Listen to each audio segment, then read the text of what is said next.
Assalamualaikum warahmatullahi wabarakatuh.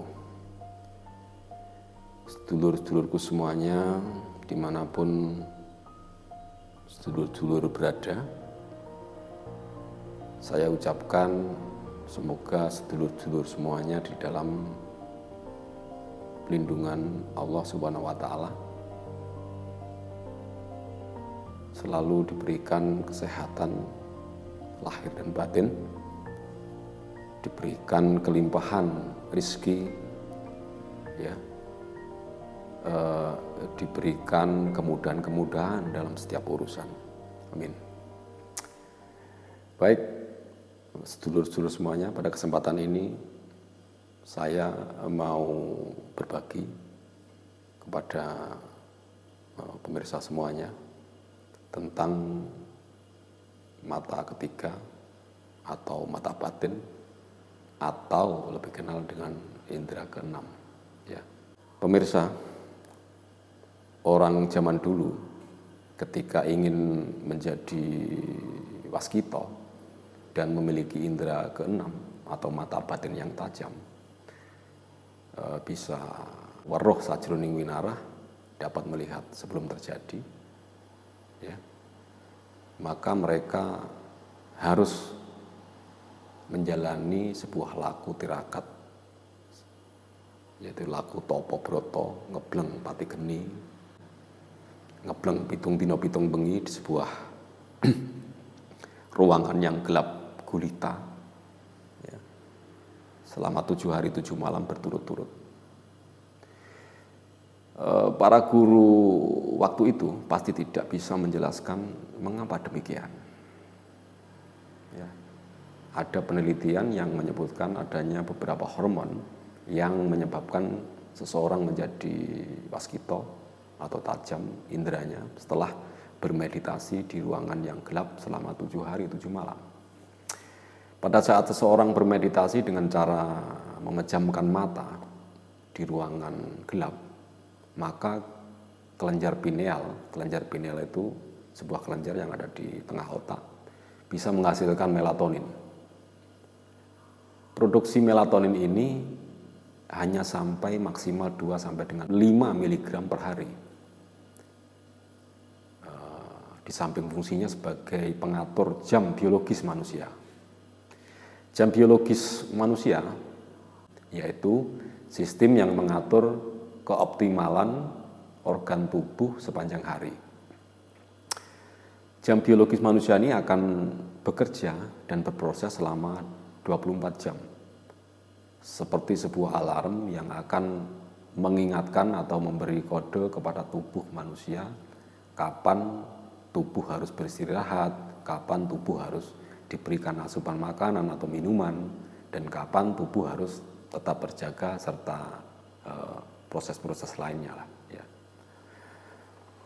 Melatonin ini juga bermanfaat bagi perkembangan kesadaran spiritual. Setelah melakukan meditasi memasuki hari ketiga dan melatonin mencapai 15-20 mg, maka kelenjar pineal menghentikan produksi melatonin ini dan menggantinya dengan memproduksi pinolin. Pinolin yang bersifat superkonduktor akan merangsang munculnya kemampuan seseorang untuk menjadi waskito, sehingga dengan kadar pinolin yang tinggi orang akan dapat terbangkitkan kepekaan dan kemampuan kewaskitaannya, yaitu melihat, mendengar, dan merasa dengan menggunakan indera keenamnya. Setelah meditasi berlanjut sampai hari ke-7 atau ke-8, maka kelenjar pineal mulai memproduksi hormon DMT.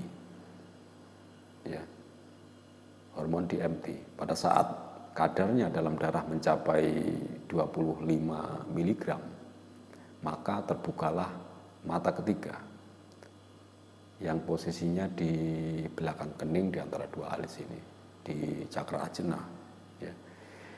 Cakra ajna ini yang antara lain mengatur ketajaman kewaskitaan, kecerdasan, dan kesadaran spiritual manusia. Setelah mengetahui rahasianya ini, maka kita tentu tidak perlu sampai puasa pati geni, ngebleng, dan lain-lain. Jadi kita cukup sering bermeditasi atau berzikir di ruangan yang pencahayaannya remang-remang, itu sudah cukup. Jadi tidak perlu sampai gelap total, dan tidak perlu sampai meninggalkan aktivitas keseharian apabila kita menginginkan mata ketiga atau indera keenam kita berkembang secara alamiah.